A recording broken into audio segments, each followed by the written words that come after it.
Hi friends, NEET தேர்வு தொடர்பா தளபதி கடுமையா டிஎம்கேவையும் ஸ்டாலின் அவர்களையும் விமர்சிச்சு ஒரு ட்வீட் போட்டிருக்காரு. அதாவது முதல்வர் ஸ்டாலின் அவர்கள் நேற்று சட்டசபையில நீட் தேர்வை ரத்து செய்யும் அதிகாரம் எங்களுக்கு கிடையாது, மத்திய அரசுக்கு தான் அந்த அதிகாரம் இருக்கு, இந்தியா கூட்டணி ஆட்சிக்கு வந்திருந்தால் நீட் விலக்கை பெற்று இருப்போம் அப்படின்ற மாதிரி பேசியிருந்தாரு. சோ அது சம்பந்தமா தான் தளபதி இந்த ஒரு ட்வீட்டை போட்டிருக்காரு. அதாவது எத்தனை காலம் தான் ஏமாற்றுவார் இந்த நாட்டிலே அப்படின்ற பாடல் தமிழக ஆட்சியாளர்களுக்கு தான் கரெக்டா சூட் ஆகும். ஏன்னா போலியா வாக்குறுதி கொடுத்துட்டு ஜெயிச்ச பிறகு மக்களை ஏமாற்றுவது எந்த வகையில நியாயம்? அந்த மாதிரி நிறைய விஷயங்களை டிஎம்கே பண்ணிருக்காங்க. அதுல முக்கியமான ஒண்ணுதான் இந்த நீட் தேர்வு. ஏன்னா தேர்தல் பிரச்சாரத்தின் போது நாங்கள் ஆட்சிக்கு வந்தால் நீட் தேர்வை ரத்து செய்வோம், அதுக்கான ரகசியம் எங்கள்கிட்ட இருக்கு அப்படின்ற மாதிரிலாம் சொன்னீங்க. பட் இப்ப அந்த அதிகாரம் ஒன்றிய அரசு கிட்ட தான் இருக்கு அப்படின்ற மாதிரி சொல்றீங்க. சோ இது மக்களை ஏமாற்றும் செயல் இல்லையா?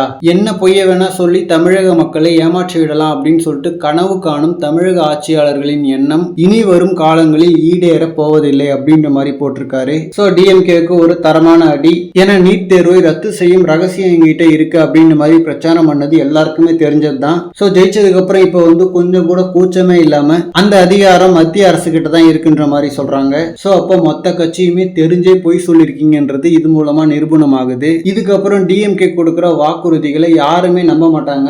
ஈவன் ஏடிஎம்கே பொங்கல் தொகை கொடுக்கும்போது கூட வீட்டுக்கு 5000 கொடுக்கணும் அப்படின்ற மாதிரிலாம் பேசினாங்க. பட் ஆனா இப்போ நிதி இல்ல அப்படின்னு சொல்லிட்டு ஏடிஎம்கே கொடுத்ததை கூட கொடுக்க முடியல. அண்ட் அதே மாதிரி கரண்ட் பில்லுக்கு எதிராக ஏடிஎம்கே ஆட்சியில போராடிட்டு இப்ப இவங்களே கரண்ட் பில்ல உயர்த்தினதுன்னு சொல்லிட்டு ஏகப்பட்ட விஷயங்கள் இந்த மாதிரி இருக்கு. சோ வரப்போற தேர்தலில் இதெல்லாம் லிஸ்ட் எடுத்து அடிச்சாலே டிஎம்கே முடிஞ்சிடும். ஏன்னா இது அத்தனையும் உண்மைன்னு சொல்லிட்டு எல்லா மக்களுக்குமே தெரியும். அண்ட் இதுக்கெல்லாம் கடுமையா பேசி தளபதி ஒரு வீடியோவே ரிலீஸ் பண்ணலாம், இல்லைன்னா பிரஸ் மீட்ல பேசலாம். பட் ஜஸ்ட் சோசியல் மீடியா பதிவோட நிறுத்திக்கிறது கொஞ்சம் வருத்தமா தான் இருக்கு. மேபி சோசியல் மீடியாவில் பதிவு போடுறதே எல்லா நியூஸ் சேனல்ஸையும் ட்ரெண்ட் ஆகிறதால அதுவே போதும் தளபதி நினைச்சிட்டாரான்னு தெரியல. ஓகே ஃப்ரெண்ட்ஸ், இதை பத்தின உங்களோட கருத்துக்களை கமெண்ட்ல சொல்லுங்க. அண்ட் இந்த மாதிரி தளபதி பத்தின ஹாட் அண்ட் அப்டேட்ஸ்க்கு நம்ம விஜய் ஃபோர்ட் சேனலை சப்ஸ்கிரைப் பண்ணுங்க. தேங்க்யூ.